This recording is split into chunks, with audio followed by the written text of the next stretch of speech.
আমির ইতিহাসে সর্বপ্রথম মুসলমান হওয়ার সৌভাগ্য যার, সে কোনো পুরুষ নয়, সে একজন নারী। সর্বপ্রথম মুসলমান হয়েছে একজন নারী, আর তিনি হলেন আম্মা জান খাদিজাতুল কুবরা। নবীজিকে বুকের মধ্যে নিয়ে তিনি সান্ত্বনা দেন, সান্ত্বনার বাণী শোনাইতেছেন। এইদিকে নবীর চাচা আমির হামজা তিনি বের হয়েছেন শিকারে, হরিণ শিকারে তিনি বড় পাগল ছিলেন। আমির হামজা নবীর বয়সের সমবয়সী, যদিও নবীজির আপন চাচা কিন্তু বয়সে সমান।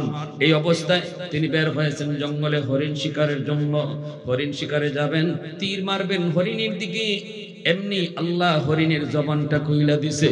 হরিণে ডাক দিয়া কয়, হামজা আমারে মাইরা লাভ নাই, এই তীরটা তুই আবু জাহেলের লাগি রাখো, কারণ আবু জাহেল বাড়ি গিয়া দেখো তোমার ভাতিজা মুহাম্মদের মাথায় আঘাত করে রক্ত জড়াইয়া দিছে। এ হামজা, মুহাম্মদ না তোমার ভাতিজা, মুহাম্মদের রক্ত তোমার রক্ত, তাড়াতাড়ি করে যাও, যা দেখো তোমার ভাতিজার মাথায় রক্ত। কে জড়াইছে? আবু জাহেল জড়াইছে। আমির হামজা দৌড়ে আসলেন, আর হরিণের দিকে তীর মারলেন না, দৌড়ে আসলেন। আইসে দেখেন আম্মাদান কাঁদতেছে ঘরের মধ্যে, এইভাবে কয়ে কয়ে কাঁদতেছে, আজকে আমার স্বামীর কেউ নাই, আজ মক্কায় আমার স্বামীর কেউ নাই, আজকে বাবা নাই, ভাই নাই, কেউ নাই। এজন্য আবু জাহেল এইভাবে আঘাত করে রক্ত জড়ায় দিল। নবীর চাচা হামজা ঘরের ভিতরে ঢুইকা কয়, খাদিজা কান্দিস না, মুহাম্মদের চাচা হামজা এখনো মরে যায় নাই। কেন রে ভাতিজা, কেন মারছে? কই কালেমার দাওয়াত দিয়েছিলাম। এই কথা বলা মাত্রই আমির হামজা চলে গেলেন সেই আবু জাহেলের সন্ধানে। তলোয়ারটা নিয়ে আবু জাহেলের বাড়ির দিকে রওনা। যাই দেখেন আবু জাহেল তার বাংলা ঘরে খাস কামরায় চেলা চামন্ড নিয়ে বৈশা মজাক করে। আমির হামজা বলতেছে, এই আবু জাহেল, তুই নাকি আমার ভাতিজার গায়ে আঘাত করেছো, তুই আমার ভাতিজার গায়ে আঘাত কেন করলি? কেন তুই আঘাত করলি?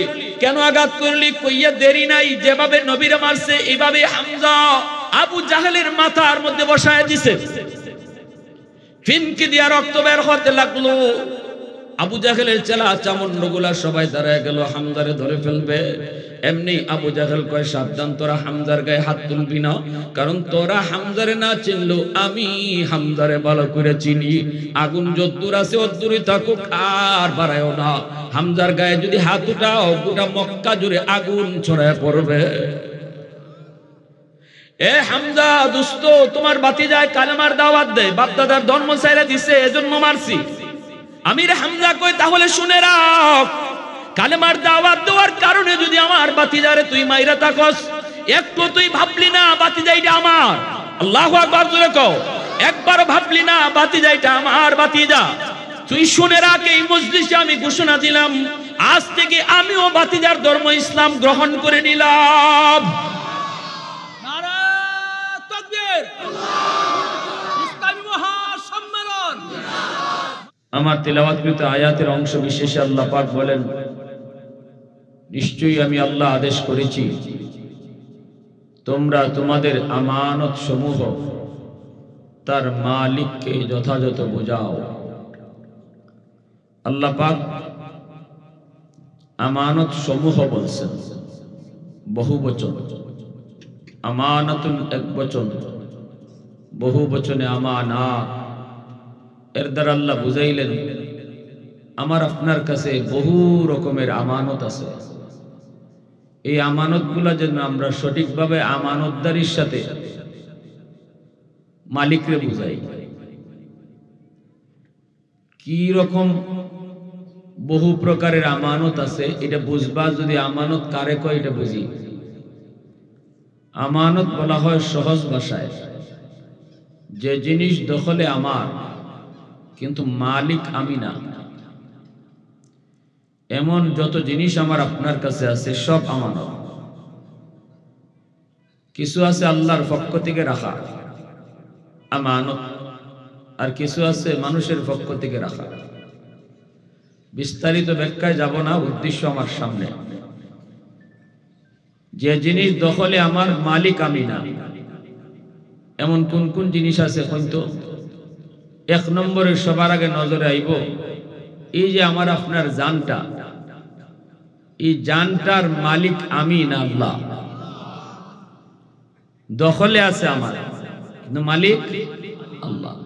তাহলে জানটা আল্লাহর পক্ষ থেকে বান্দার কাছে রাখা আমানত।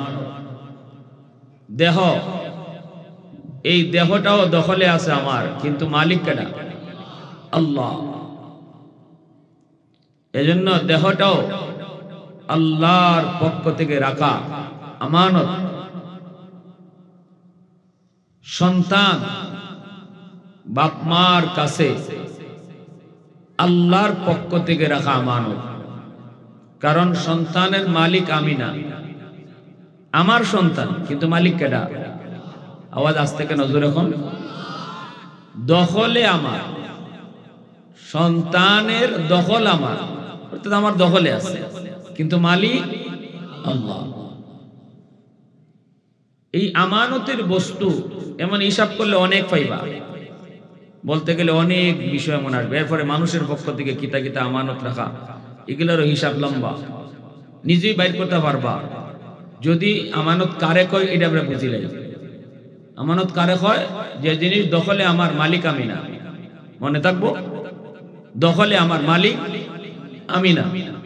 এমন যত জিনিস আছে আমার আপনার কাছে আমানত। শেয়ার ফ্যাক্টরির মালিক যদি ম্যানেজারের কাছে 10 লক্ষ টাকা রাখে, ম্যানেজারের কাছে মালিকে যদি 10 লক্ষ টাকা রাখে, এই 10 লক্ষ টাকার মালিক ম্যানেজার না, ফ্যাক্টরি মালিক। ফ্যাক্টরি মালিক ম্যানেজারের কাছে রাখছে, এই 10 লক্ষ টাকা ম্যানেজারের কাছে আমানত। এখন এই আমানতের বস্তু বুঝলাম কারে কয়, ব্যবহার করণ কেমনে। আমানতের বস্তু ব্যবহার করার তরিকা হইল, নিজের কোন সিদ্ধান্ত এই বস্তুর উপরে চালানো যাবে না, নিজের মর্জি মতো ব্যয় করা যাবে না। যেন রাখছই, অর্থাৎ মালিক যিনি, তাই যেভাবে কোন ইবায় ব্যয় করতে হবে। 10 লাখ টাকা ম্যানেজারের কাছে যে রাখলো মালিকে, একটা টাকাও মালিকে নিজের ইচ্ছা মতো খরচ করতে, ম্যানেজারে এই নিজের ইচ্ছা মতো খরচ করতে পারবো না। যদি 1 টাকাও ম্যানেজার তার নিজের ইচ্ছা মতো ব্যয় করে, তাহলে আমানতে খেয়ানত হইব। বরং মালিকে যেভাবে কইব ইবায় খরচ করতে হইব। অমুককে দিবায় 5,000, অমুককে দিবায় 10,000, অমুকের বেতন 20,000, অমুকের বেতন 30,000। এভাবে মালিকের যে চার্টটা দিব, এই চার্ট মতো ম্যানেজারের টাকাটা খরচ করলে আমানতদারি রক্ষা হইব। আর যদি ম্যানেজারে মনে করে দখলে যেহেতু আমার আছে, এখান থেকে 10 টাকা আমি আমার মর্জি মতো হেরে বেশি দিলাই, তাহলে আমানতে কি হইব? খেয়ানত হইব। আমানতে কি হইব? জোরে কও, আমানতে খেয়ানত হইব। আল্লাহ রাসূল বলছেন, লা ঈমান লিমান লা আমানাত লা। আমানতদারি যার নাই, তার ঈমান নাই। অন্য হাদিস শরীফে রাসূল বলেন, ইযা যুইয়াতিল আমানাতু ফান্তাজিরিস সাআ। যখনই তোমরা দেখবা আমানতে বেশি বেশি খেয়ানত হয়, তখনই বুঝবা কিয়ামত কাছেই গেছে। এটা কিয়ামতের আলামত। চেয়ারম্যানও যদি জনগণের জন্য তার কাছে রাখা গম আছিল আমানত, চেয়ারম্যানও যদি খাওয়া শুরু করে, মেম্বারে যদি খাওয়া শুরু করে, এমপি যদি রাস্তার টাকা খাওয়া শুরু করে, মসজিদের কেশিয়ারে যদি ক্যাশ মারা শুরু করে, সভাপতি যদি তার ফোর্স লিয়া গাফলতি করে, মুতল্লি যদি তার মুতল্লিগিরি লিয়া বাহাদুরি করে, এই ধরনের দায়িত্বের ভিতরে যে যত বেশি খেয়ানত করব, যখন সমাজে এটা একবারে ব্যাপক হয়ে যাব, যার কাছে যে দায়িত্ব হয় হ্যাঁ এটাই মাইরা খায়, তাহলে রাসূল কইছে খুব মনে করবা যে কিয়ামত খুব কাছেই গেছে। কথাটা বুঝে আসছে? তাহলে বোঝা গেল আমানতদারিটা খুব কঠিন বিষয়, জটিল বিষয়। আমানতদারিটা আল্লাহর কাছে অনেক বড় দামি একটা বিষয়। যে আমানত খেয়ানত করে তার ঈমান থাকে না, রাসূল কয়। আমানতে খেয়ানত করলে নবীজির এই ধমকির দ্বারা বোঝা যায় তার মওতের সময় ঈমান সাথে কি যাবে কি যাবে না সন্দেহ আছে। যে আমানতে খেয়ানত করব, মওতের সময় ঈমান সাথে যাইব কিনা সন্দেহ আছে। এখন আমার আলোচ্য বিষয় হলো, বা আমার উদ্দেশ্য হলো, সন্তান এই যে বাপ মার কাছে রাখা আল্লাহর পক্ষ থেকে আমানত, এই সন্তান বুঝলাম আমানত। এখন এই সন্তানদের লালন পালন কেমনে করতাম, সন্তানরে কিতা শিখাইতাম, সন্তানরে কিতা দেখাইতাম, সন্তানরে কি জাত পোশাক পরাইতাম, আমার বাচ্চাটারে আমি কি শুনাইতাম, কি বুঝাইতাম, কি লেখাপড়া করাইতাম, এই বিষয়ে মা বাবার কোনো সিদ্ধান্ত চলতো না। কারণ বাপ মা সন্তানের মালিক না। মালিক কেডা? আমরা আগেই বুঝলাম যে আমানতের মালিকের মর্জি মতো ব্যয় করতে হয়। তাহলে সন্তান লালন পালনের ক্ষেত্রেও বাপ মা যদি নিজের মর্জি চালায়, নিজে যেভাবে মন চায় এভাবে সন্তানকে লালন পালন করে, পড়ালেখা করায়, তাহলে কিয়ামতের ময়দানে এই সন্তান আল্লাহর আদালতে বাপ মারে খিয়ানতকারী হিসাবে কাঠগড়ায় দাঁড় করাবে। সন্তানে মামলা দিব, আল্লাহ আমার বাপ মা আমার ব্যাপারে খিয়ানত করছে, আল্লাহ তুমি তো আমার বাপ মার কাছে আমার আমানত রাখছিলা, আমার বাপ মা খিয়ানত করছে। কেমনে? তুমি যে ভাই কইছো এই ভাই আমারে কোনো বড় করছে না, তুমি যে ভাই কইছো এই ভাই কোনো আমারে পড়ালেখা করাইছে না, তোমার মর্জি মতো আমারে লালন পালন করছে না, আমার আব্বা আম্মায় তার নিজের মর্জি মতো তার মন মতো আমারে খাওয়াইছে, পড়াইছে, যার কারণে আজকে আমি জাহান্নামী হইছি, তোমারে চিনছি না, আখিরাত বুঝছি না। আল্লাহ এই ব্যাপারে আমি তোমার আদালতে বাপ মার বিরুদ্ধে মামলা দিলাম। রব্বানা আতিহিম দিফাইন মিনাল আযাব ওয়ালআনহুম লা'নান কাবীরা। সন্তান কইব, আল্লাহ আমার মামলা হইল, আমার বাপ মারে ডাবল শাস্তি দিবাই, আমারে যে শাস্তি দিবাই এর চেয়ে ডাবল শাস্তি আমার বাপ মারে দিবাই। এই মামলা বসাইব সন্তানে। কার বিরুদ্ধে? জোরে কোন, কার বিরুদ্ধে? মা বাবার বিরুদ্ধে। দুশ্মনে মামলা দিলে মান্য নেওয়া যায়, কলিজার টুকরা সন্তানে মামলা দিব। যেই সন্তানের লাগি রাত্রে দিন বানাইছি, যেই সন্তানের লাগি রক্ত হানি করছি, যেই সন্তানের লাগি নিজের স্বপ্ন কুরবানি করছি, যেই সন্তানের লাগি নিজে বালা না খাইয়া তারে খাওয়াইছি, এই সন্তানে হাসরের মাঠে মা বাবাকে আল্লাহর আদালতে আসামি বানাবে। এর চেয়ে বড় কষ্টের আর কি হতে পারে? যদি বাপ মা আমানতদারির সাথে সন্তানরে আমরা লালন পালন না করি, পড়ালেখা না করাই। এজন্য আমার ভাইরা বন্ধুরা, যুবক একটু বোঝার চেষ্টা করো, আমার সন্তান আমার কাছে আল্লাহর পক্ষ থেকে রাখা আমানত।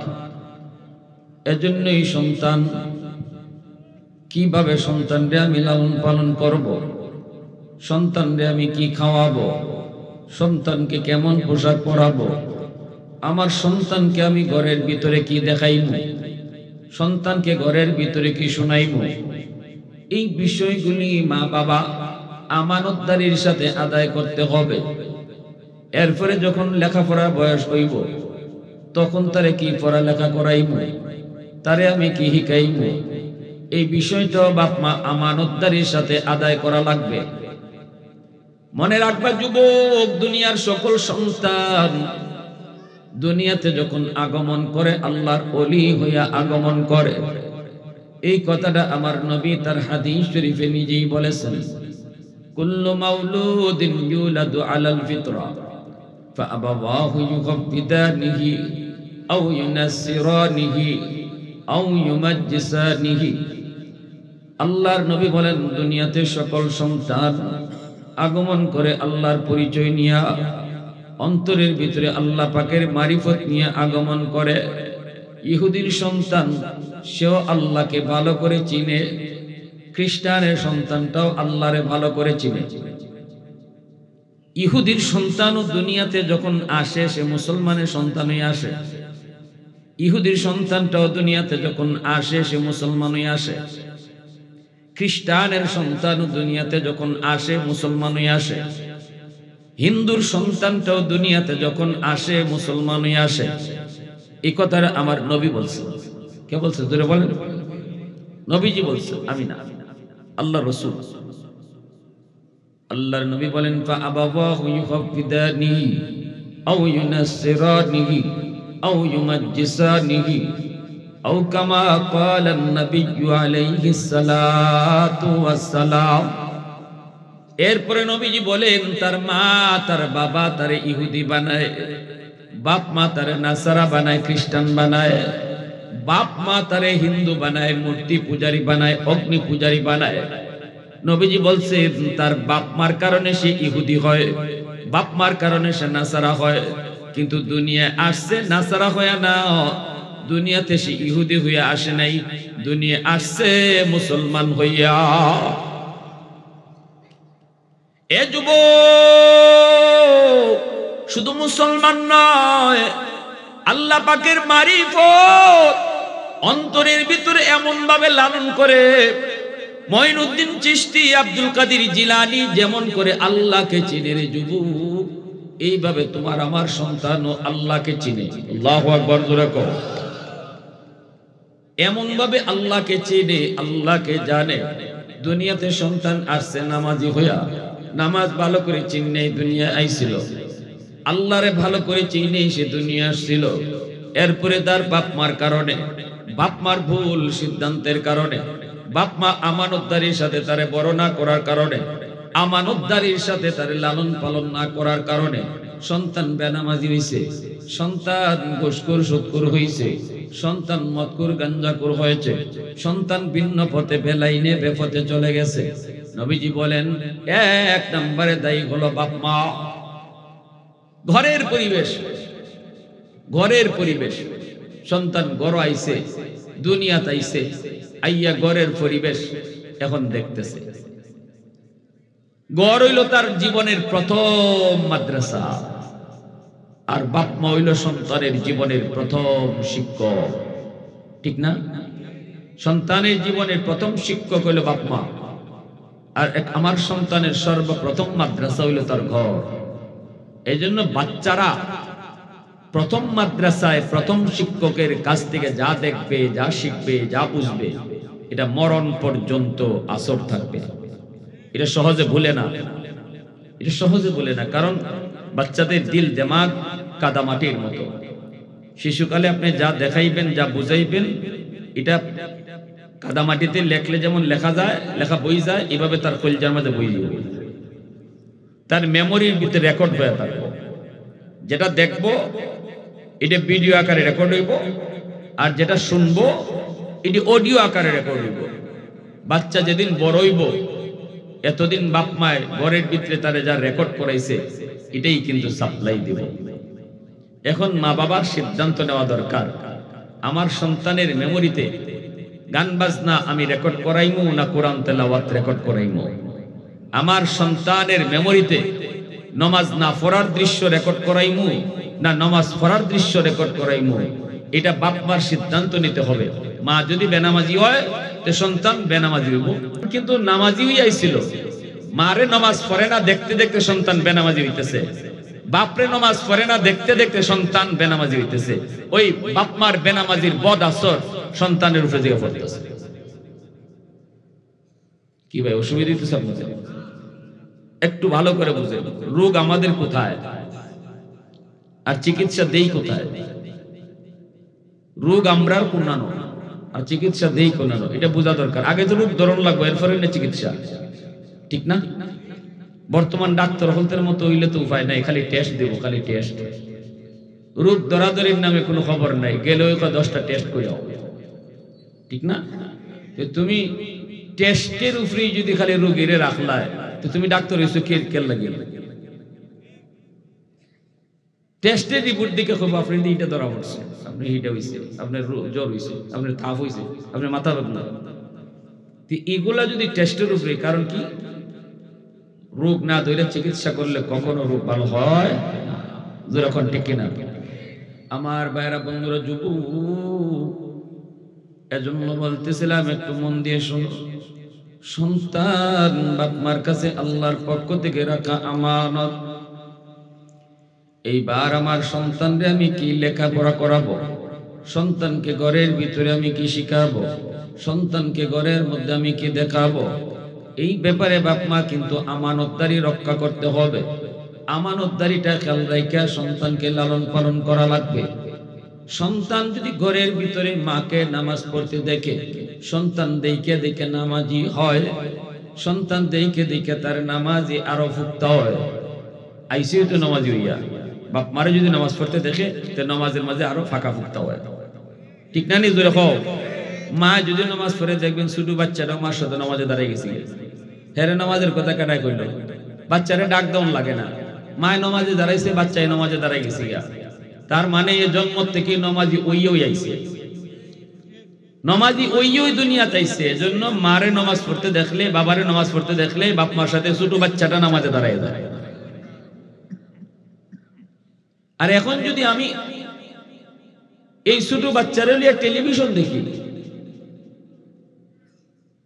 তাইলে আমার বাচ্চা মার সাথে বইয়া, বাপের সাথে বইয়া টেলিভিশনের নাচ দেখতেছে, আমি মায় নাচ দেখাইতেছে আর কইতেছি কি তা বুঝে না। যে বাপ মায় কয় অবুঝ বাচ্চা, ছোট বাচ্চা, শিশু বাচ্চা বুঝে না, আল্লাহ রসুল কয় এই বাপ মায় বুঝে না, সন্তানে ঠিকই বুঝে। বাপ মার মাথা নষ্ট হয়েছে, বাচ্চার মাথা নষ্ট হয় নাই। কারণ এই জন্য আল্লাহ রসুল কইছে অবুঝ বাচ্চার সামনে মা বাবার গোপন বৈধ সম্পর্ক, যেটা বাপ মার গোপন সম্পর্ক, এটা অবুঝ বাচ্চার সামনে রসুল নিষেধ করছেন, হাদিস শরীফে রসুল নিষেধ করছেন। তো প্রশ্নটা হলো, অবুঝ বাচ্চা যদি বুঝেই না তাহলে রসুল নিষেধ করলেন কেন? এর দ্বারা আল্লাহ নবী বুঝাইছেন তোমার বাচ্চা বুঝে না এই কথা কইও না, এই দুধের বাচ্চাটাও যেটা দেখবো, এই দৃশ্যটা, এই সিনারিটা তার মেমোরির মধ্যে রেকর্ড হয়ে থাকবে, বড় হইলে পরে ইডই সাপ্লাই দিব। মা বাবাই যদি বাচ্চারে লইয়া টেলিভিশন দেখো, নাচ গান দেখো, তাহলে এই বাচ্চার বেহায়া বানানোর পিছনে, বাচ্চার লাজ লজ্জা নষ্ট করার জন্য সবার আগে এই মা দায়ী, এই বাবা দায়ী। কথাগুলো যদিও একটু হিট হয়ে যেতেছে, কিন্তু বলতে আমি বাধ্য, আমার রসুলের হাদিসের আলোকে বলতেছি। আল্লাহ রসুল বলছেন ফাআবাওয়াহু ইউহাব্বিতানিহি আও ইউনাসসিরানিহি আও ইউমাজ্জিসানিহি। বাপ মার কারণে, রসুল বলতেছেন বাপ মার কারণে। এজন্য আমার বাচ্চা ঘরের মধ্যে কি দেখবে, আমার বাচ্চা ঘরের ভিতরে কি শুনবে, আমার বাচ্চার কানে আমি কি শোনাবো, আমার বাচ্চার চোখে আমি কি রেকর্ড করাবো, এই ব্যাপারে বাপ মা সর্বদা আল্লাহর মর্জির দিকে খেয়াল রাখা লাগবে। কারণ আল্লাহ হলেন বাচ্চার মালিক, আমি হলাম বাচ্চার দখলদার। বাচ্চার মালিক হলেন আল্লাহ। এজন্য আমার বাচ্চা কি দেখবে, কি শুনবে, কি বুঝবে, এটা আল্লাহর মর্জি মতো সন্তানকে দেখাইতে হবে। ঘরের ভিতরে কোরআন তেলাওয়াতের আওয়াজ তুমি রেকর্ড করাও, সন্তানের কানের মধ্যে, মেমোরির মধ্যে তেলাওয়াত রেকর্ড হয়ে থাকবে। ছোট বাচ্চাটারে তুমি নামাজ কালাম দেখাও, ছোট বাচ্চাটারে তুমি দোয়া কালাম শেখাও। ঘরের ভিতরে বাপ মার কিছু দায়িত্ব আছে, কারণ তারা হলো তার জীবনের প্রথম শিক্ষক। কালেমা নামাজ রোজা তারে শেখানো বাপ মার দায়িত্ব, কলিমা শেখানি মার দায়িত্ব। এমনি ভাবে ঘুমের দোয়া শেখানো বাপ মার দায়িত্ব, খাওয়ানোর দোয়া শেখানো বাপ মার দায়িত্ব। ডান হাতে খানা খাইতে হয় বাচ্চারে শেখানি বাপ মার দায়িত্ব। মক্তবে তো পরে দিবেন, মাদ্রাসায় পরে দিবেন, 7 বছর 5-6 বছর বয়সে না লই আইতে। আমরা মা বাপ, আমরা 5-6 বছর মাদ্রাসায় স্কুলে ভর্তি হইবার আগে ওই আলহামদুলিল্লাহ আমরার যুগে শুরু কালে, আমরা এখানে আপনারাও আছেন যারা আমার বয়সের শুরু কালে বাপ মা এই দোয়া দুরুদ মা বাপে বড় শিখাইছে। মাতুন না দি আপনারা ঘুমাইবার সময় মাই শিখাইছেন আব্বা ঘুমের দোয়াটা খাও, বাবা ঘুমের দোয়াটা খাও, আব্বা আমার শিখাইছেন ঘুমের দোয়াটা খাও। খাওয়ানোর সময় খাওয়ানো বেশি, আব্বা কিছু খাইবা পরে দোয়া পড়ছ, খাওয়ানোর দোয়া যদি না পড়ছি তো ফরাইতে আরেকবার, আর দোয়া আরেকবার, দুইয়া আরেকবার দোয়া পড়ো, দুইয়া খাওয়ানো শুরু করো। যে এই যে বাবা কইতেছে তোমার খাওয়ানো হইছে না, তুমি হাত দেলাইছো দোয়া সারা, মুখে দেলাইতেছো দোয়া সারা, ওখানে হাত দোয়া আরেকবার, দোয়া আরেকবার ফরাইছুন না। আমার আব্বা এরকম করছেন মাঝে মাঝে, সালাম দিছি আমি ভুলে সালাম দিছি না, আমার আব্বার দ্বারা আমার আব্বার বন্ধু বসা শুধু আমি, আমার আব্বা কিন্তু জেনারেল শিক্ষিত একজন মানুষ, আলেম না, কিন্তু আমি এই রুম থেকে এই রুমে ঢুকছি শুধু মানুষ ক্লাস 3-তে না 4-এ পড়ি, সালাম দিছি না ভুলে, বাবা আব্বার দ্বারাকে ঘেঁষাঘেঁষি করতেছি ছোট বাচ্চারার মতো। তা আব্বা তুমি যে ঢুকছো এখানে, এখানে তোমার একজন মুরব্বী মানুষ, আবার তোমার আব্বার বন্ধু, সালাম কই গেল? আমি সাথে সাথে কইতেছি আসসালামু আলাইকুম রহমতুল্লাহ। আমার আঙ্কেলে কইতেছে ওয়ালাইকুম আসসালাম রহমতুল্লাহ। বাবা তুমি বেঁচে থাকো, আমার মাথাও হাতাই দিতেছেন, কিন্তু আব্বা তো খুশি না। আব্বা কইতেছেন না বাবা তোমার এই সালাম আমি নিব না, এই সালাম নিব না, তুমি ঘর থেকে বেরো, এই রুম থেকে বাইরো, বাইরিয়া রুমে ঢুকবার সময় সালাম দিয়ে ঢুকো যাবে। আব্বা শিখাইছি যে কোনো রুমের মধ্যে মানুষ থাকলে ঢুকবার সময়ই সালাম দিয়ে ঢুকন লাগে। আমারে আব্বাই রুম থেকে বাইর করে দিবা, আঙ্কেলে বাধা দিতেছেন, তাই ছোট মানুষ বুঝছে না ভাই, বাদ দিলাম সালাম তো এখন দিছে। ওই আব্বা কইলে এখন যদি সালামটা দেখতে সারা জীবন ইয়াদ থাকতো না, আর যদি রুম থেকে বাইর করাইয়া আবার সালাম দিয়ে ঢুকাই, এটা সারা জীবন ইয়াদ থাকবো। যার কারণে আজকে 35 বছর পরেও আমার এই সালামের কথা ইয়াদ আছে। এখনো আমার মনে আছে বহুদিন আব্বা আমার আদ দোয়াইছে, খাওয়ানোর আগে দোয়া পড়ছিলাম না কেন লাগি, যদি কইছি বিসমিল্লাহ আলা বারকাতিল্লাহ কইছেন না, হইতো না। আদ দাও আরেকবার, আদ দাও, পরিষ্কার করো, হাত পরিষ্কার করে এরপরে আবার ই দোয়া পড়ো, দোয়া পড়ে আবার খাওয়ান শুরু করো। এই অভ্যাস যদি কোনো বাপ এই সন্তানকে করায়, জীবনে কোনোদিন দোয়া কালাম বলবো মাতুন না দেখো না দুবলো কোনোদিন। এটা বাপ মার দায়িত্ব। সন্তানদের ডান হাতে খানা খাওয়া শিখাইবেন। অবুজ বাচ্চাটা আপনারা জিগাইব আম্মা ডান হাতে খানা খাইলে কি তা হয়, আপনি কইবেন জান্নাত পাওয়া যায়। দেখবেন ছোট বাচ্চারা কই উঠবো আম্মা জান্নাত কিতা, ঠিক না? বাচ্চারা অভ্যাস হলে খালি প্রশ্ন বেশি বেশি করা, তখন আপনি কইবা বাজান জান্নাত হইল মরার পরে চিরস্থায়ী শান্তির জায়গা। আল্লাহ খালি খালি আরামের ব্যবস্থা রাখছে যেই জগতে, যেই জায়গা, এটার নাম হইল জান্নাত। ওই যে অবুজ বাচ্চাটারে আপনি এক কথায় জান্নাতের পরিচয়টা শিখাইতেছেন, আমার রসুল কয় ওই বয়সে তার এই জান্নাতের পরিচয়টা তার মেমোরির মধ্যে রেকর্ড হয়ে থাকে। মরণ পর্যন্ত জান্নাত পরিচয় সে বলতো না, কারণ শিশুকালের শিক্ষা এটা তার জীবনে ফাউন্ডেশন। ফাউন্ডেশন যদি মজবুত হয়, গড় মজবুত হয়। ফাউন্ডেশন দুর্বল হইলে গড়ও দুর্বল হয়। আমার আপনার জীবনের ফাউন্ডেশন শিশুকাল, এটা অবহেলার সাথে নষ্ট করার বিষয় না। শিশুকালটা যার যত মজবুত হইব ইসলামী রীতিনীতির উপরে, তার মুসলমানি তার তত মজবুত হইব। আমরা পোশাক পরাইলে খ্রিস্টানের পোশাক, ছোট মেয়েটারে পরাইলে অনেক সময় হাফ প্যান্ট, ছোট মেয়েটারে অনেক সময় পরাইলে সেন্টু গেঞ্জি। শহরে বন্দরে আমরা এরকম দেখি। আমি কয়েকজনে জিজ্ঞেসি মুসল্লিরে, ভাই আপনি সামনের কাতারে মুসল্লি হইয়া মেয়েটারে এবার লই আইছেন? কই হুজুর ছোট মানুষ বুঝে না। আমি কে কইছি আপনারে, কে কইছি বুঝে না? বাচ্চা বুঝে না কইছে না কেডা? আমি তো দেখতেছি, আমি আমার রসুল কইছি বুঝে, আর আপনি কোন বুঝে না। তাইলে কোন খাটটা ঠিক, আপনারটা ঠিক না রসুলেরটা ঠিক? আল্লাহ রসুল কইতেছেন বুঝে, বুঝে না দেখি রসুল নিষেধ করছেন বাপ মার গোপন সম্পর্ক বাচ্চার সামনে কইরো না। তাইলে আমার রসুল কইতেছেন বাচ্চারা বুঝে, আর আমি বাবাই কইতেছি বুঝে না। আমারটা ঠিক না নবীরটা ঠিক? রসুলেরটা ঠিক, নবীরটা ঠিক। এই যে অবুজ বাচ্চারে সেন্টু গেঞ্জি পরাইছেন, মেয়েটারে হাফ প্যান্ট পরাইছেন, এটা খ্রিস্টানদের কালচার, এটা ইসলামী পোশাক না, ওটা ওদের পোশাক। এজন্য বিজাতীয় পোশাকের বদ আসর শিশুকালে আপনার বাচ্চার দেমাগে আপনি ফেলাইতেছেন। আপনার বাচ্চার দেমাগ নষ্ট করতেছেন আপনি বাবা, আপনি মা।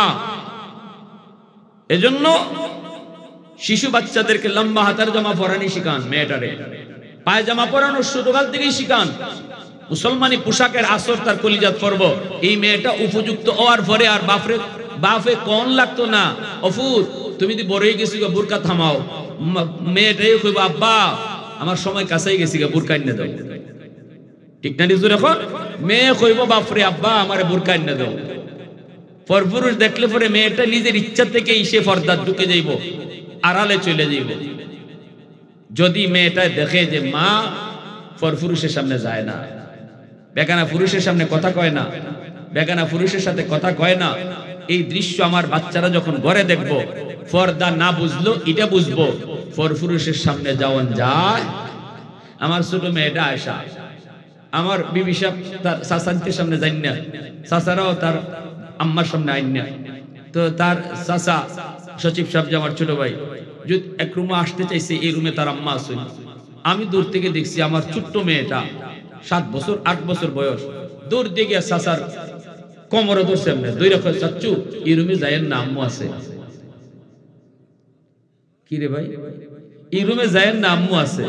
হ্যাঁ এই পর্দা কাটা হিকাইনি, হিকানি লাগছে না, দেখে দেখে বুঝছে যে আমার মা তার চাচারার সামনে যাই না, এটা বুঝতে লেগেছে। এজন্য আমার ভাইরা মনে রাখবেন, আমার বাচ্চাটা আমার কাছে আল্লাহর পক্ষ থেকে আমানত। এই আমানতে খেয়ানত যারা করতেছি, আল্লাহর কাছে খেয়ানতকারীর কাঠ করায় বাচ্চায় দাঁড় করাইব, বাচ্চায় দাঁড় করাই দেব। বাপ মার দায়িত্ব সঠিক করেন, বাপ মা তার আমানতদারি ঠিক রাখেন, আমানতদারি ঠিক রাখেন। এজন্য আমার ভাইরা বন্ধুরা বলতেছিলাম, ওই দিন আমার আব্বা আমারে ঘর থেকে বের করে যে সালাম দেওয়াইছিলেন, 35 বছর পরেও আজকে সেই সালামের কথা ইয়াদ আছে। আমি মা, আমি বাবা সন্তানকে ঘুমানোর সময় ঘুমের দোয়া শিখাবো, সন্তানকে খাওয়ানোর সময় খাওয়ানোর দোয়া শিখাবো, আল্লাহর কথা তার কানে ঢুকায় দিব, আমার নবীর সুন্নতের কথাও তার কানে ঢুকায় দিব, নবীর নাম তার কলিজার ভিতরে ঢুকায় দিব। শিশুকালে আল্লাহর নাম, নবীর নাম তার কলিজার ভিতরে ঢুকলো। আল্লাহর কাছে এই জিনিসটা এত ভালো লাগে। এজন্যই তো আল্লাহ পাক রব্বুল আলামিন দুনিয়ার সমস্ত মানুষকে একজন বাবার কথা কোরআনের মধ্যে উল্লেখ করে জানায় দিয়েছেন। পবিত্র কোরআনুল কারীমের ভিতরে একখান সূরা আছে, সূরাতুল লুকমান। পবিত্র কোরআনের ভিতরে একখান সূরা আছে, সূরাতুল লুকমান। নাম শুনছি আমরা অনেকে। وَإِذْ قَالَ لُقْمَانُ لِابْنِهِ وَهُوَ يَعِظُهُ يَا بُنَيَّ لَا تُشْرِكْ بِاللَّهِ إِنَّ الشِّرْكَ لَظُلْمٌ عَظِيمٌ। আল্লাহ পাক কয়, ও দুনিয়ার মানুষ, আল্লাহ তার হাবিবের স্মরণ করায় দেয়। বন্ধু, লোকমান যখন তার সন্তানকে আমি আল্লাহর পরিচয় শিখাইতেছিল, লোকমান যখন তার সন্তানকে সুন্দর করে ডাইকা নেকির কাম গুনার কামগুলা সন্তানকে বুঝাইতেছিল, আমি আল্লাহর কাছে ওই বাবার কথাগুলি এত ভালো লাগলো, ওই বাবার কথাগুলিকে আমি আল্লাহ আমার কথা বানাইয়া কোরআনের আয়াত বানাইয়া দিলাম। একজন বাবার কথা কখন আল্লাহর কথা হয়? বাবার কথা কখন আল্লাহর কথা হয়? যখন বাবার কথাটা আল্লাহর কাছে খুব ভালো লাগে। ঠিক কিনা জোরে কও। কথা বলছে লোকমান, শোনাইছে সন্তানরে, কিন্তু আল্লাহর কাছে এত ভালো লাগলো, আল্লাহ পাক ওই বাবার কথাগুলাকে কোরআনের আয়াত বানায়া আমাদেরকে শোনাইতেছেন। আওয়াজ দিয়া কও না সুবহানাল্লাহ। প্রশংসা করব কার? একটু জোরে আওয়াজ দিয়া কার? वहदत की हिफाजत नहीं बेकुव्वत बाजू, वहदत की हिफाजत नहीं बेकुव्वत बाजू, आती नहीं कुछ कमी अक्ल खुदा दा, आती नहीं कुछ कमी अक्ल खुदा दा, ऐ मर्द खुदा तुझको कुव्वत नहीं हासिल, जा बैठ किसी गार में अल्लाह का कर याद, ये सच है कि बातिल की तरफ दार नहीं हम, गद्दार न समझो हमें गद्दार नहीं हम, फूलों की तरह नर्म मिजाज अपना है नज़र, हम तीर नहीं नेज़ा व तलवार नहीं हम तीर नहीं नेज़ा व तलवार नहीं हम। मुसलमाনের আওয়াজে বলি আল্লাহু আকবার। আল্লাহ পাক শুনাইতেছে, ও বন্ধু দেখো লোকমান কত সুন্দর করে তার সন্তানরে ডাক দিছে, ইয়া বুনাইয়া কয়া ডাক দিছে। যখনই তুমি আমার পরিচয় সন্তানরে শোনাইবা, যখনই তুমি তারে নামাজ শিখাইবা, যখনই তুমি তারে হালাল হারাম বুঝাইবা, তখনই সন্তানদের নরম ভাষায় ডাক দিও, আদর করে সন্তানকে তুমি বুঝাইও। এই বেটা গালি দিয়া সন্তানদের নামাজ শিখায়ও না, আল্লাহ কিন্তু বুঝাইতেছে।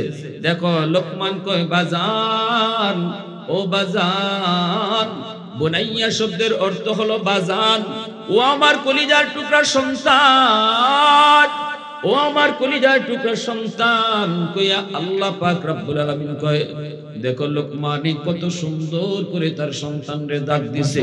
আমাদেরকেও আল্লাহ শিখাইতেছে, বুঝাইতেছে, সন্তানরে যখন আমার পরিচয় শিখাইবা, সন্তানরে যখন নামাজ শিখাইবা, সন্তানকে যখন আদর শিখাইবা, তখন আদর করে ডাইকো, সুন্দর করে ডাইকো, মায়ার ডাকে ডাইকো, না ধমক দিয়া না গালি দিয়া সন্তানকে নামাজ শিখাও না, এটা আল্লাহ শিখাই। শিখাইতেছে। আল্লাহু আকবার জোরে কও, আরো জোরে কও আল্লাহু আকবার, আরো জোরে আল্লাহু আকবার।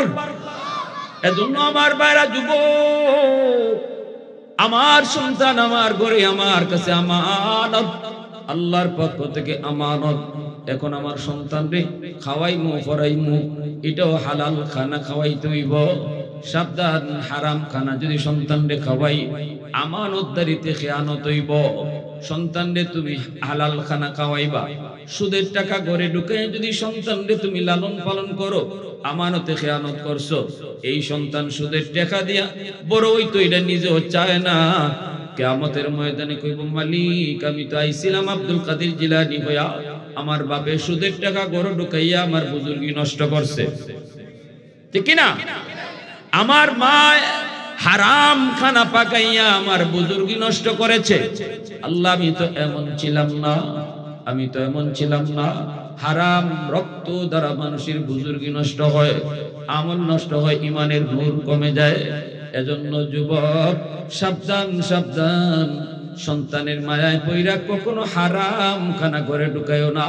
তুমি মনে করো সন্তানরে খাওয়াইতেছো, না না, বরং সন্তানরে তোমার বিরুদ্ধে মামলা দায়ের করা বানাইতেছো। সন্তান তোমার বিরুদ্ধে মামলা দিতেছে, মামলা রেডি করতেছে, খাওয়াইতেছো তুমি, মামলা হইতেছে তোমার বিরুদ্ধে। করতেছে কেডায়? যারে খাওয়াইতেছো হে, ঠিক না? জোরে কও, যারে খাওয়াইতেছো হে ওই মামলা রেডি করতেছে। তুমি মনে করতেছো আমার বাচ্চারা আদর করিয়া কেমনে ফালমু, কেমনে কেমনে তারে খাওয়াইতেছি, কিন্তু এই খাওয়ানিটাই তোমার জম হইতেছে, তোমার কাল হইতেছে। কেডায় কাল বানাইবো? যে বাচ্চারে আদর করে খাওয়াইতেছো, এই বাচ্চাই তোমার বিরুদ্ধে মামলা দিবে।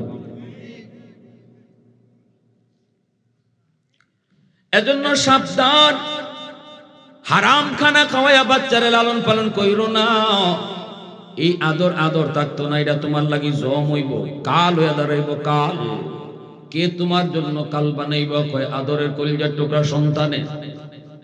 তারপরে ধর্মীয় পোশাক তারে পরাও, এরপরে তারে দোয়া দরুদ করে শিখাও। মা নামাজ পড়া পর্দার ভিতরে থাকো, হে পর্দা দেখে দেখে শিখো। বাবা নামাজ পড়ো, তোমার সন্তান তোমার নামাজ দেখে দেখে নামাজ শিখুক। এখন বাবাই যদি ঘরের ভিতরে বাচ্চার সামনে বাপে যদি বিড়ি টানো, এই বাচ্চা বিড়ি খাওয়া তুমি বাবাই শিখাইছো, ঠিক না? নি হে তো বিড়ি খাওয়া শিক্ষা দুনিয়াতে আইছে না, হে তো বিড়ি খাওয়া শিক্ষা দুনিয়াতে আইছে না, হে তো এটার উপরে নফরত তার। কিন্তু তুমি বাবা সন্তানের সামনে বিড়ি খাইয়া সন্তানের শিশুকালে এরকম নেশা করা শিখাইতেছ। এর জন্য বাবা দায়ী। এজন্য আমি বলছি, আমি শুধু হাদিসের আলোকে কথাগুলো বলতেছি। রাসূল কেন বলছেন ফাআবাওয়াহু ইউহাব্বিতানিহি আও ইউনাসসিরানিহি আও ইউমাজ্জিসানিহি? বাপমার ভুল, বাপমার ভুল। বাপমার কারণে ইহুদি, বাপমার কারণে খ্রিস্টান হইছে, বাপমার কারণে হিন্দু হইছে। বাচ্চা তো হিন্দুই আইছে না, বাচ্চা তো বেনামাজিই আইছে না, বাচ্চা তো সুদকুর ঘুষখুরই আইছে না, বাচ্চা তো মদকুর গাঞ্জাখুরই আইছে না। বাচ্চা তো দুনিয়া আইছে রাসূল বলেন আব্দুল কাদের জিলানীর মতো ওলি হইয়া, মঈনুদ্দিন চিশতির মতো ওলি হইয়া দুনিয়া আসছে। আমি বাবা যদি, আমি মা যদি আমানতদারির সাথে আল্লাহর পক্ষ থেকে দেওয়া আমানত, এই আমানতটা বুঝে যদি তারে বড় করতাম, আমানতটা বুঝে যদি তারে শিশুকালে শিখাইতাম, আমানতটা বুঝে যদি তারে শিশুকালে পড়ালেখা করাইতাম, আইছিল যেমন মঈনুদ্দিন চিশতি হইয়া দুনিয়ায়, কবরও যাইতো মঈনুদ্দিন চিশতি হইয়া। আইছে যেমন জিলানী হইয়া, কবরও যাইব জিলানী হইয়া। কারণ আমি বাপ মা যদি শুধু আমানতটা বুঝি, শুধু আমানতদারিটা যদি বুঝি। আমরা শিশুকালটা অবহেলায় নষ্ট করি বাচ্চাদের। এরপরে আমার বাচ্চারে ভর্তি করব, শিখাইব, পড়ালেখা শিখাইব, প্রতিষ্ঠানে ভর্তি করব। আমি বলি না সবাইরে মুফতি সাহেব বানান, ডাক্তার, সবাইরে মুফতি সাহেব বানান, মুহাদ্দিস বানান, আলেম বানান, হাফিজ বানান। আমি এই কথা বলি না। আপনি ডাক্তার বানাবেন, ওয়েলকাম। ইঞ্জিনিয়ার বানাবেন, তাও ওয়েলকাম। পাইলট বানাবেন, তাও ওয়েলকাম। সব যদি মুফতি সাহেব হয়, ডাক্তার হইব কেডা? মুফতি সাহেব খালি বাংলাদেশের সব মুফতি সাহেব হইলে, অসুস্থ হইলে ডাক্তারি করতে কেডায়? ঠিক কিনা জোরে বল। কিন্তু আমার প্রশ্ন হলো, স্কুলে পড়াবেন আপত্তি নাই, ডাক্তার বানাবেন, ইঞ্জিনিয়ার বানাবেন আপত্তি নাই, কিন্তু মনে রাখতে হবে আমার সন্তান আল্লাহর পক্ষ থেকে আমানত, অতএব আমার সন্তানের পড়ালেখা শুরু হবে আমার আল্লাহর পরিচয় দিয়া। আমার সন্তানের পড়ালেখা শুরু হবে আল্লাহর পরিচয় দিয়া। সন্তান পড়ালেখা শুরু করবে আখিরাতের পরিচয় লইয়া। সন্তানের পড়ালেখা শুরু হবে এ জীবন জীবন নয়, মরণের পরের জীবনটাই হলো আসল জীবন। এই থিওরি কলিজায় নিয়ে তার পড়ালেখা শুরু হবে। ডাক্তার হলেও ডাক্তার হবে, ডাকাত হবে না। ইঞ্জিনিয়ার হলেও মানুষ হবে, রডের বদলা বাঁশ দিত না। যদি আমি আমার সন্তানের কলিজা আল্লাহর পরিচয় দিয়া পড়ালেখা করাই, আখিরাতের ফিকির কলিজার ভিতরে ঢুকে যদি সন্তানকে আমি স্কুল কলেজ ভার্সিটিতে পড়াই, অসুবিধা নাই, আমরা এই ব্যাপারে কোনো আপত্তি করি না। আপত্তি করি এক জায়গায়, যদি তার আপনার আল্লাহর পরিচয় শিশুকালে না শিখান, ওই পড়ালেখা দিয়ে যদি তার পড়ালেখা শুরু না করান, যেই পড়ালেখার মধ্যে নামাজের শিক্ষা আছে, যেই পড়ালেখার মধ্যে হালাল হারামের পরিচয় আছে, যেই পড়ালেখার মধ্যে জায়েজ না জায়েজের পরিচয় আছে, যেই পড়ালেখার মধ্যে আমার নবীর আদর্শের কথাগুলি আছে, যেই পড়ালেখার মধ্যে রোজার কথা আছে, যেই পড়ালেখার মধ্যে আমার আল্লাহর পরিচয় আছে, ওই পড়ালেখাটা দিয়া যদি তার শুরু না করেন, তার জীবনের পড়ালেখা যদি এই পড়া দিয়া শুরু না করেন, তাহলে আমাদের অবজেকশন, ঠিক না? জোরে খান। ডাক্তার তার বড় পরিচয় নয়, আমার সন্তানের বড় পরিচয় হলো সে মুসলমানের বাচ্চা। এজন্য তারে সবার আগে মুসলমানি শিখাও, সবার আগে তারে আল্লাহর পরিচয় শিখাও, সবার আগে তারে মুসলমানি শিখাও। এটা হলো সবার আগে আপনার দায়িত্ব। এজন্য ভাইরা বন্ধুরা বলবো, আল্লাহর পরিচয়টা তার কলিজার ভিতরে ঢুকাইয়া তারপরে তারে আপনি স্কুলে দেন। 5টা বছর নুরানি মাদ্রাসায় পড়ান, 5টা বছর এলাকার মাদ্রাসায় পড়ান। শিশুকালটা সে মাদ্রাসায় পড়ুক, তার ভিত মজবুত হোক, ফাউন্ডেশন মজবুত হোক। ইসলামের উপর, মুসলমানের উপর তার ফাউন্ডেশনটা তুমি মজবুত করো। যদি ফাউন্ডেশন মজবুত হয়, 5 বছর যদি আল্লাহ নিয়ে, আল্লাহর নাম নিয়ে পড়ালেখা করে, মনে রাখবা ওই পড়ালেখাটাই পড়ালেখা, যেই পড়ালেখার মধ্যে আমার আল্লাহর নাম আছে, আল্লাহর পরিচয় আছে। আগডুম বাগডুম গোড়াডুম শিখাইলে এটার নাম পড়ালেখা না। আগডুম শিখাইয়া কি হয়েছে? ওই দেখা যায় তাল গাছ দেখাইয়া তার লাভটা হইল কিনা? ওই যদি দেখাইতো ওই দেখা যায় মদিনা, তেলে লাভ হইতো। যদি কইতা ওই দেখা যায় খানায় কাবা, তো খানায় কাবা তার কলিজায় বইতো। তাল গাছ দেখাইয়া ওইছে ডাকিতা। আর আগডুম বাগডুম পড়ায় লাভটা হইছে কিতা? বাচ্চায় কইবা আল্লাহ আমার আব্বা আম্মায় আমার আগডুম বাগডুম শিখাইছে, কিন্তু যেখানে পড়লে নামাজ শিখুন যাইতো এখানে পড়াইছে না। পরিষ্কার কইব আল্লাহর কাছে। এই কথা আল্লাহ নিজে বলছেন, রব্বানা আতিহিম দিফাইন মিনাল আযাব ওয়াল আনহুম লানান কাবীরা। সন্তানের মামলার কথা আল্লাহ কোরআনে উল্লেখ করছে, যে কত সন্তানে কোন কথা কই আল্লাহর আদালতে মামলা দিব। ডাবল শাস্তির আবদার করব বাপ মার লাগে, তারে আল্লাহ যে শাস্তি জাহান্নামে দিবা, সে কইবা আমার সমান না, আমার বাপ মারে ডাবল শাস্তি দাও, ডাবল। কি পরিমাণ মামলা, কত বড় জটিল এক বাদী হইব বাপ মার বিরুদ্ধে সন্তান। এজন্য আমি বলবো, আমার সন্তান মুসলমানের সন্তান, এজন্য সবার আগে তারে মুসলমানি শিখাও। আল্লাহর নাম নিয়ে যেই পড়া শুরু হয় এর নাম হলো পড়ালেখা। এজন্যই তো গারে হেরা জাবালে নূরে আমার নবী যখন ধ্যানে মগ্ন আছেন, জিব্রাইল আমিন আয়েশা নবীরে বলতেছেন, নবী আয়েশা নবীরে বলেন, নবী গো আপনি পড়েন ইকরা, নবী গো আপনি পড়েন ইকরা। এখনো যারা মক্কা মদিনা যান, আপনারা গারে হেরা দেখেন তো, আরাফার জিয়ারা করাইতে গারে হেরা দেখায় না জাবালে নূর? যেখানে মাতুন নদী কোনটা বুঝলাম না, হাজী সাহেব নাই নি কেন গারে হেরা? ওই যে পাহাড়ের উপরে রাসূল যেখানে মধ্যে ওহীপ্রাপ্ত হইছেন, কোরআন নাজিল হইছে যেখানে, আর আল্লাহর রাসূল এই গারে হেরার মধ্যে মগ্ন থাকতেন। আর আম্মাদান খাদিজাতুল কুবরা রাদিয়াল্লাহু তাআলা আনহা সকাল সন্ধ্যা এই পাহাড়টা বাইয়া বাইয়া রাসূলের লাগি নাস্তা লইয়া যাইতেন। কিতা বুঝলেন? সাহস হয় না রে ভাই, সাহস হয় না, সাহস হয় না। এই পাহাড়ে উঠে মানুষ উঠে। এখন তো সৌদির বাদশা রাস্তা করে দিছে, রাস্তা করে দিছে। পাহাড়ে যে উঠতে পাথরের উপরে পাথর ফাড়া দিয়ে যা উঠন লাগে না, সৌদির বাদশাহ সুন্দর রাস্তা করে দিছে, পাহাড়ের ঘুরে ঘুরে রাস্তা, জায়গায় জায়গায় দোকান বইছে, পানির দোকান, জুসের দোকান। উপরে উঠলে পরে কি হাফাইয়া যায় না, কেন কিছু পরে হাফানি আয় না, দম বন্ধ হইয়া আয়। তো আপনার জায়গায় জায়গায় স্টেশন দিছে, আপনি এখানে জিরাইতা, জিরাইয়া জুস খাইন, পানি খাইন, খাইয়া এর পরে গিয়ে পাহাড়ে উঠতা।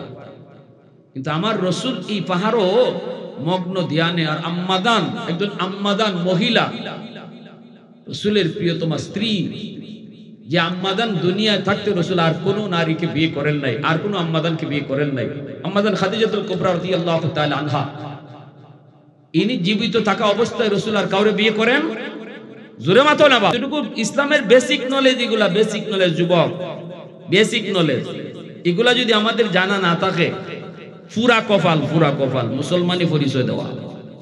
এগুলা আমাদের সাধারণ জ্ঞান। আমি আপনারা কইছি মুফতি সাহেব হইতা, মুহাদ্দিস হইতা, মুফাসসির হইতা, আপনারা কইছি। আমি কইছি যে ইসলাম, আমার রসুলের প্রথম স্ত্রীর নাম কি? যার জীবদ্দশায় রসুল আর কোন বিবি বিয়ে করেন নাই, আর কোন বিবি আনেন নাই, নাম কও, জোরে কও।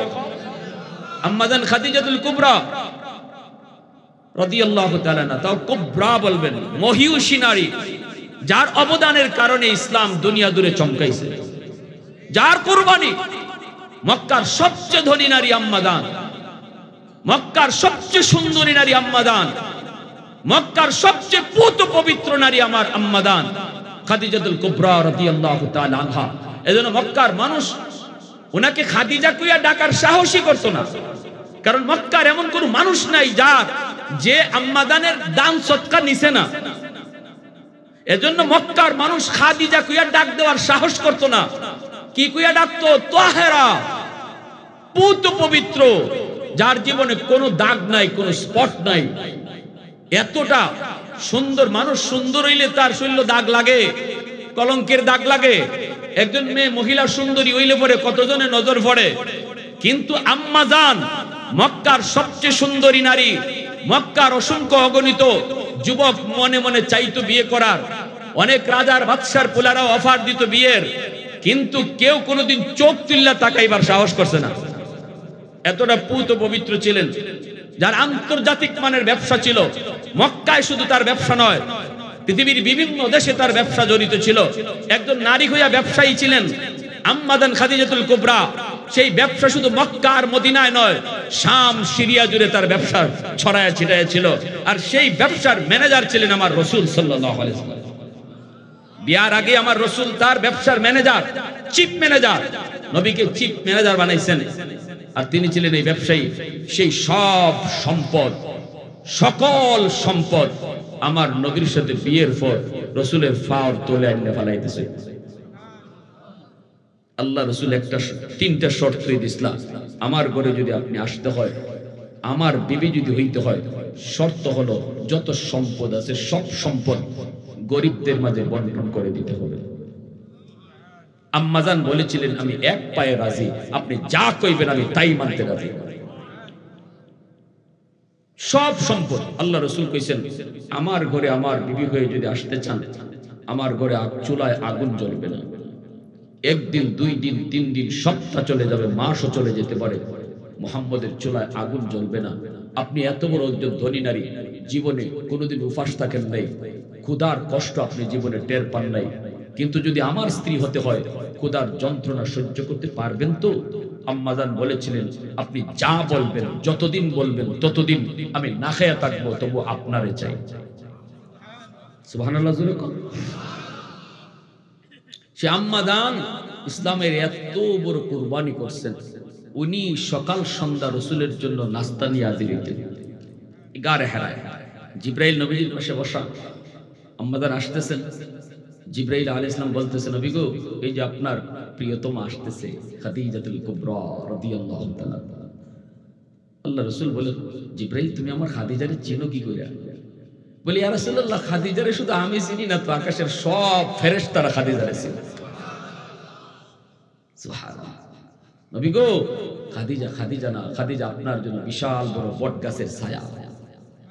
আমার রসুল নির্যাতিত হইতেন, মানুষজন মারত, রসুলের শরীর থেকে রক্ত ঝরাই দিত, আল্লাহ রাসূল আম্মাদানের কাছে আসা মাত্রই এমন সান্ত্বনার বাণী দিয়া নবীর বুকে নিতেন, রাসূল কষ্টের কথা ভুলে যাইতেন। আবু জাহেল আমার নবীর মাথায় আঘাত করে বসলো। কালেমার দাওয়াত কেন দেন? এমন আঘাত করলো নবীর মাথা থেকে রক্ত বের হয়ে গেল। আল্লাহর নবী মাথায় হাত দিয়া রক্ত মাখা মাথাটা লইয়া নবী ঘরের দিকে রওনা। আম্মাদান কে যেন দৌড় দিয়ে এসে কইয়া দিল। আম্মাদান ঘর থেকে দৌড় দিয়ে বাইর হইয়া রাসূলকে জড়ায় ধরলেন। এই রক্ত মাখা মাথাটা নিজে হাত দিয়ে নবীর রক্তটা নিজের শরীরের মধ্যে নিয়ে দিতেছেন। এইভাবে নবীজির ঘরের ভিতরে আইনা রক্ত মুছতেছেন আর সান্ত্বনার বাণী শুনাইতেছেন। নবীজি কালেমার দাওয়াত দিবেন, সবার আগে যিনি কালেমা পড়ে মুসলমান হয়েছেন তিনি হলেন আম্মাদান খাদিজাতুল কুবরা। ইসলামের ইতিহাসে সর্বপ্রথম মুসলমান হওয়ার সৌভাগ্য যার, সে কোনো পুরুষ নয়, সে একজন নারী। সর্বপ্রথম মুসলমান হয়েছে একজন নারী, আর তিনি হলেন আম্মাদান খাদিজাতুল কুবরা। নবীজিকে বুকের মধ্যে নিয়ে তিনি সান্ত্বনা দেন, সান্ত্বনার বাণী শোনাইতেছেন। এইদিকে নবীর চাচা আমির হামজা তিনি বের হয়েছেন শিকারে, হরিণ শিকারে তিনি বড় পাগল ছিলেন। আমির হামজা নবীর বয়সের সমবয়সী, যদিও নবীজির আপন চাচা কিন্তু বয়সে সমান। এই অবস্থায় তিনি বের হয়েছেন জঙ্গলে হরিণ শিকারের জন্য। হরিণ শিকারে যাবেন, তীর মারবেন হরিণের দিকে। এমনি আল্লাহ হরিণের জবানটা খুইলা দিছে। হরিণে ডাক দিয়া কয়, হামজা আমারে মাইরা লাভ নাই, এই তীরটা তুই আবু জাহেলের লাগি রাখো।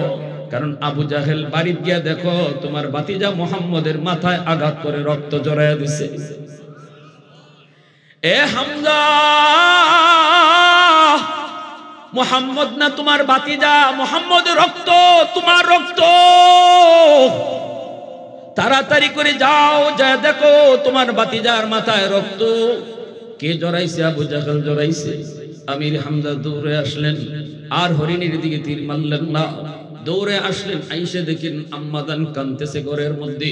এইভাবে কয়ে কয়ে কাঁদতেছে, আজকে আমার স্বামীর কেউ নাই, আজ মক্কায় আমার স্বামীর কেউ নাই, আজকে বাবা নাই, ভাই নাই, কেউ নাই। এজন্য আবু জাহেল এইভাবে আঘাত করে রক্ত জড়ায় দিল। নবীর চাচা হামজা ঘরের ভিতরে ঢুইকা কয়, খাদিজা কান্দিস না, মুহাম্মদের চাচা হামজা এখনো মরে যায় নাই। কেন রে ভাতিজা, কেন মারছে? কই কালেমার দাওয়াত দিয়েছিলাম। এই কথা বলা মাত্রই আমির হামজা চলে গেলেন সেই আবু জাহেলের সন্ধানে। তলোয়ারটা নিয়ে আবু জাহেলের বাড়ির দিকে রওনা। যায় দেখেন আবু জাহেল তার বাংলা ঘরে খাস কামরায় চেলা চামন্ড নিয়ে বৈশা মজাক করে। আমির হামজা বলতেছে, এই আবু জাহেল, তুই নাকি আমার ভাতিজার গায়ে আঘাত করেছ? তুই আমার ভাতিজার গায়ে আঘাত কেন করলি? কেন তুই আঘাত করলি? কেন আঘাত করলি? কইয়া দেরি নাই, যেভাবে নবীরে মারছে এইভাবে হামজা আবু জাহেলের মাথার মধ্যে বসায় দিছে। ফিনকি দিয়া রক্ত বের হতে লাগলো। আবু জাহেলের চেলা চামন্ডগুলা সবাই দাঁড়ায় গেল, হামজারে ধরে ফেলবে। এমনি আবু জাহেল কয়, সাবধান, তোরা হামজার গায়ে হাত তুলবি না, কারণ তোরা হামজারে না চিনলো আমি হামজারে ভালো করে চিনি। আগুন যদ্দূর আছে অদ্দূরই থাকুক, আর বাড়ায়ও না। হামজার গায়ে যদি হাত উঠাও গোটা মক্কা জুড়ে আগুন ছড়ায় পড়বে। এ হামজা দোস্ত, তোমার ভাতিজায় কালেমার দাওয়াত দেয়, বাপদাদার ধর্ম ছাইরা দিছে, এজন্য মারছি। আমির হামজা কই, তাহলে শুনে রাখ, কালেমার দাওয়াত দেওয়ার কারণে যদি আমার ভাতিজারে তুই মাইরা থাকস, একটু তুই ভাবলি না ভাতিজাইটা আমার। আল্লাহু আকবার জোরে কও। একবার ভাবলি না ভাতিজাইটা আমার ভাতিজা। তুই শুনে রাখ, এই মজলিসে আমি ঘোষণা দিলাম, আজ থেকে আমিও ভাতিজার ধর্ম ইসলাম গ্রহণ করে নিলাম। নারে তাকবীর! ইসলামী মহাসম্মেলন মাদ্রাসা মসজিদ যেখানে, মাদ্রাসা মসজিদ যেখানে, উলামায়ে কেরাম যেখানে, নারে তাকবীর! এজন্য আমার ভাইরা বন্ধুরা বলতেছিলাম, আমির হামজা রাদিয়াল্লাহু তাআলা আনহু, আম্মাদান খাদিজাতুল কুবরা রাদিয়াল্লাহু তাআলা আনহা, আম্মাদান কি পরিমাণ সান্ত্বনা নবীর দিয়েছেন। সেই আম্মাদান নবীকে নিয়ে এইভাবে সকাল সন্ধ্যা নাস্তা দিতেন। এই অবস্থায় নবীজিকে জিব্রাইল যখন গারে হেরায় কয় নবী গো আপনি পড়েন ইকরা, নবী কয় আনা বিকারিন, আমি পড়া জানি না। আবারও জিব্রাইল কয় ইকরা, আপনি পড়েন, নবী কয় আমি পড়া জানি না। আবারও জিব্রাইল কয় ইকরা, আপনি পড়েন, নবী কয় আমি পড়া জানি না। কেন নবী তিনবার বলছেন আমি পড়া জানি না?